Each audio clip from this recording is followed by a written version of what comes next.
हाँ, मेरा समय शुरू होता है अब। माननीय सभापति महोदय, मुझे समय देने के लिए मैं बहुत आभारी हूं। आदरणीय मुख्यमंत्री महोदय, वित्त मंत्री जी और चिकित्सा मंत्री जी का धन्यवाद ज्ञापित करता हूं एक अच्छे बजट के लिए। मैं सौभाग्यशाली हूं कि मेरे पहले अपने विद्वान 8 बार के विधायक माननीय श्री कालीचरण जी सराफ, जिनका चिकित्सा विभाग से गहरा नाता रहा है, उनके विचार सुनने को मिले। और बहन शिखा जी, इन्होंने कई ऐसे सुझाव दिए हैं जिस पर निश्चित ही ध्यान देना बनता है। मैं इस बात को दोहराना चाहता हूं कि हमारे संकल्प पत्र की 72% बातें पूरी होने के बाद और बजट की 90% बातें पूरी होने के बाद 24-25 के 93% और 25-26 के 86% होने के बाद कुछ बातें हैं जो होनी हैं। आज मैं कटौती प्रस्तावों के जरिए हमारे माननीय मंत्री महोदय को और सरकार को आपके जरिए यही प्रार्थना करना चाहता हूं। मैं माननीय मंत्री महोदय का आभारी हूं।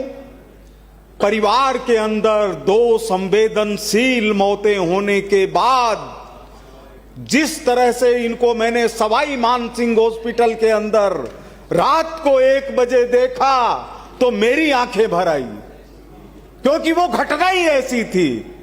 मंत्री महोदय, आप एक बहुत ऊंचे नाम वाले ओंकार सिंह जी के पुत्र हैं, इसलिए हमको इस बात का भी गर्व है कि आप राजस्थान की चिकित्सा पद्धति को आगे ले जाने का काम करेंगे।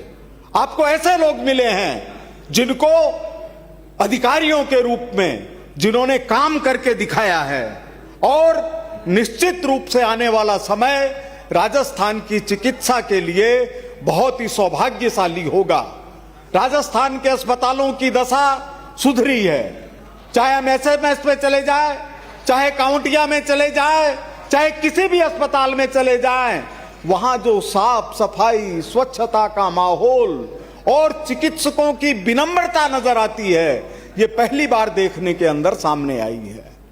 मैं अपनी बात शुरू करूं उसके पहले मैं आदरणीय कालीचरण जी के द्वारा उठाए गए विषय कि गणगौरी बाजार के अस्पताल का नाम पंडित दीनदयाल जी के नाम पर और मेडिकल कॉलेज का नाम शेरे राजस्थान, भारत के अंदर लोकतंत्र के इतिहास में सबसे बड़े नेता हुए भैरव सिंह जी शेखावत के नाम पर रखा जाए। पक्ष और प्रतिपक्ष को एकमत होकर बात का समर्थन करना चाहिए कि जिन भैरव सिंह जी ने सदन की मर्यादाओं को बनाने में सारा जीवन लगा दिया, उनके नाम से मेडिकल कॉलेज होना ही चाहिए। आदरणीय महोदय, हमारे सिविल लाइन क्षेत्र के अंदर क्या विषय ही मैं रखना चाहता हूं, लेकिन मैं ये कहना चाहता हूं कि ये फ्यूचरिस्टिक बजट है, ये फोकस्ड बजट है, ये फुलफिलिंग बजट है, ये फैमिलियर बजट है, ये फंक्शन करने वाला बजट है।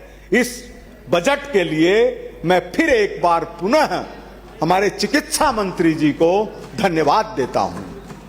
आदरणीय महोदय, 27,000 करोड़ से ज्यादा के चिकित्सा के बजट जो 2023-24 के बजट से 73% ज्यादा है।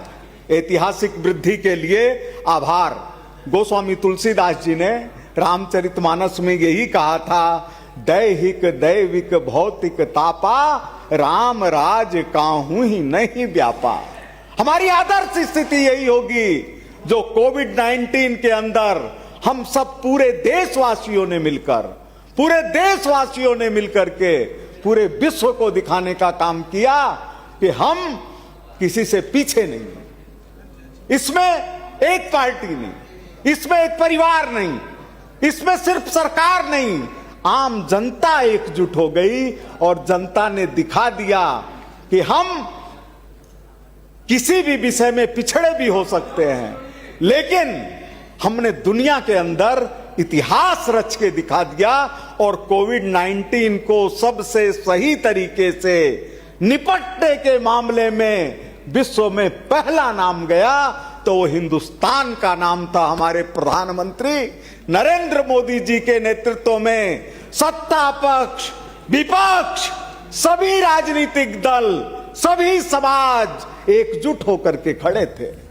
आदरणीय महोदय, मैं आपसे निवेदन करना चाहता हूं कि जिस तरह से अभी दीनदयाल जी और भैरव सिंह जी के नाम की बात आई, उसी तरह से नगर निगम, जयपुर नगर निगम ने एकजुट होकर पक्ष प्रतिपक्ष ने बीच की पट्टी हटाकर सर्वसम्मति से फैसला किया था कि ये जो जनाना अस्पताल है इसका नाम माता यशोदा के नाम पर होना चाहिए, ताकि आते ही बच्चे को लगे कि मां की गोद में आ गया हूं।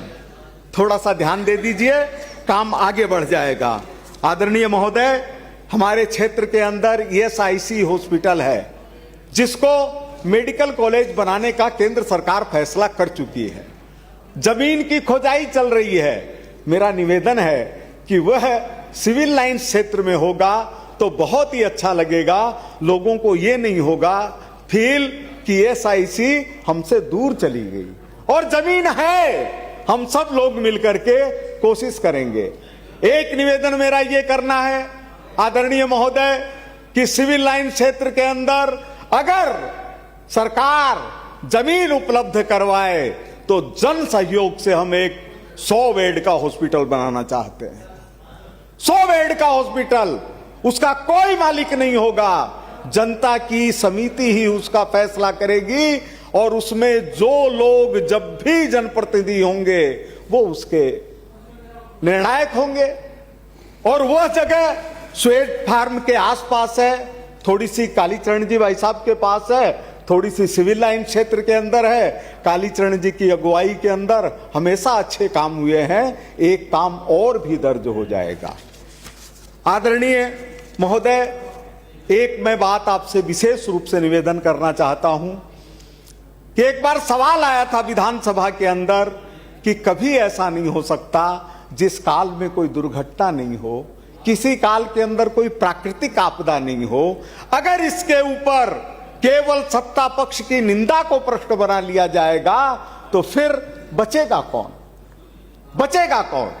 तो मैं पिछले दिनों एक दो दुर्घटनाएं हुई, रात को आदरणीय मंत्री जी भी मौजूद थे। बहुत से ऐसे कार्यकर्ता, सामाजिक कार्यकर्ता, उनमें भारतीय जनता पार्टी के कार्यकर्ता भी थे, रात को 1-1, 2-2 बजे सैकड़ों की संख्या में, मैं खास करके बनी पार्क के कार्यकर्ताओं का धन्यवाद देना चाहता हूं। हम लोगों ने एक बीमार के हालचाल को संभाला। हरियाणा के भी उसमें थे, पंजाब के भी थे, लेकिन किसी को भी अकेला नहीं रहने दिया। मैं सदन के माध्यम से, पवित्र सदन के माध्यम से उन सभी कार्यकर्ताओं, समाज सेवकों, इन सब के प्रति अभिनंदन करता हूं, धन्यवाद करता हूं। एक महोदय, हमारे पूर्व ऐसे मुख्यमंत्री जिनको जनता ने 3 बार चुन करके राजस्थान का शासन करने का मौका दिया, उन्होंने अपना सारा जीवन राजनीति के लिए लगा दिया। वो एक बात कहते थे तो हम लोगों की दिल को शांति मिलती थी कि कोई बात ऐसा कहने वाला तो है। वो कहते थे कि वेंटिलेटर के ऊपर मरीजों को रख करके जब तक पैसे की वसूली नहीं हो जाए तब तक धन वसूलने का काम करते हैं। क्या वो किसी पार्टी के लोग हैं? नहीं, वो माफिया हैं, वो माफिया हैं। कोई भी पार्टी की सरकार हो, हम सब लोगों को जागरूक रह करके इस बात का ध्यान देना ही पड़ेगा कि वेंटिलेटर के ऊपर मृतक को रख करके परिवार से धन की वसूली घोर अपराध है, इसको माफ नहीं किया जाना चाहिए। मैं आदरणीय सभापति महोदय निवेदन करना चाहता हूं, पिछले 3-4 साल से एक ऐसा माफिया राजस्थान के अंदर सक्रिय हुआ है जो आयुष्मान योजना के कार्डों के जरिए भ्रष्टाचार कर रहा है। ताजा एक मामला खुला है 8 करोड़ का, जिसमें मरीज नहीं गया, जिसमें कार्ड नहीं पहुंचा, जिसके अंदर व्यक्ति नहीं है, व्यक्ति बैठा हुआ है नागपुर में और 5-5 बार उसकी एमआरआई हो रही है और पैसे की वसूली हो रही है। क्या राजस्थान सिर्फ भाजपा का है? क्या राजस्थान सिर्फ सत्ता पक्ष का है? माफियापन पे उस समय अपनी सबकी जिम्मेदारी है, सबकी जिम्मेदारी है और वह हमको करना ही पड़ेगा, करना ही पड़ेगा। अगर हम नहीं करेंगे तो क्या हम लोगों की जिंदगियां इसी में निकल जाएगी कि उसने ये अपराध किया, उसने ये अपराध किया। माफियाओं के खिलाफ एकजुट होना ही होगा और यह राजस्थान की विधानसभा इस बात की साक्षी है कि जब भी किसी के साथ अन्याय की बात आई है, आखिरकार सब एकजुट हुए हैं और अच्छा फैसला किया है। आदरणीय महोदय, मेरे 2-3 पॉइंट है खाली विधानसभा क्षेत्र के। सुभाष नगर के अंदर टीबी हॉस्पिटल है। स्वागत है भाई साहब, पधारिए। भाई आ गए? हाँ, अब मेरे भाई आ गए। टीबी हॉस्पिटल है, वहां पर 45.18 करोड़ की 45.18 करोड़ की स्वीकृति हो चुकी है। तो जो 10% काम बजट का बाकी है उसमें इसको जोड़ करके टीबी बहुत बड़ा खतरा है। 30% लोग अगर हार्ट अटैक से मर रहे हैं तो 10% लोग श्वसन रोग से मर रहे हैं। बचा लीजिए जयपुर को। आप जो 45.18 करोड़ की स्वीकृति है उस गंगा को आगे बढ़ने दीजिए, आगे बढ़ने दीजिए। इसी तरह से आदरणीय सभापति महोदय, 2 विषय और हैं सिविल लाइन से जुड़े हुए। 2 मिनट में आप 2 मिनट में मेरी बात खत्म हो जाएगी कि कांवटिया अस्पताल 15 मिनट दिए ने। 3 विधानसभाओं का संगम है। हवा महल, विद्याधर नगर और सिविल लाइंस।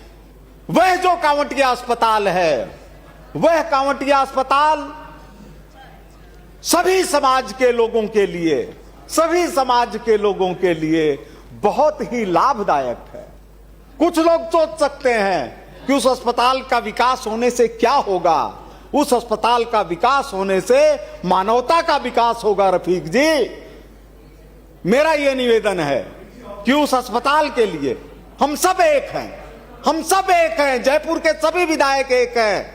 योजनाएं बन चुकी हैं, बजट में घोषणा हो चुकी है। आदरणीय मंत्री जी, आप भले ही खींवसर का कोई विकास रह जाए, लेकिन शास्त्री नगर लाल बहादुर शास्त्री के नाम का, उसके अंदर आपको जो योजनाएं मंजूर हो चुकी है, जो ट्रॉमा हॉस्पिटल बनने का वादा हो चुका है, उसको पूरा करवाने के लिए मदद करिए। और आखिरी मेरा पॉइंट है कि स्वेज फार्म, अभी जब आपने बात की मातृशक्ति की, शिखा जी ने कितना अच्छा लगा। मातृशक्ति का विकास नहीं होगा तो देश का विकास नहीं होगा। स्वेज फार्म के ऊपर एक अस्पताल है।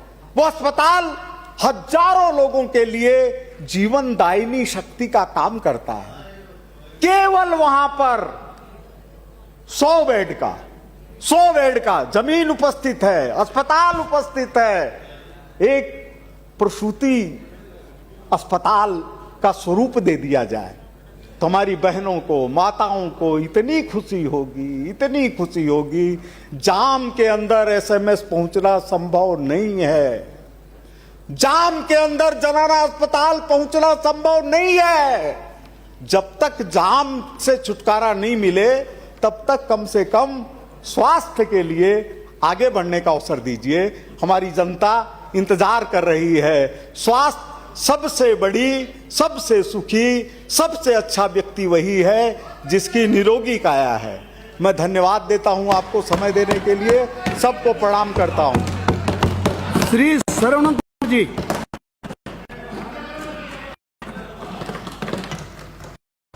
माननीय सभापति महोदय।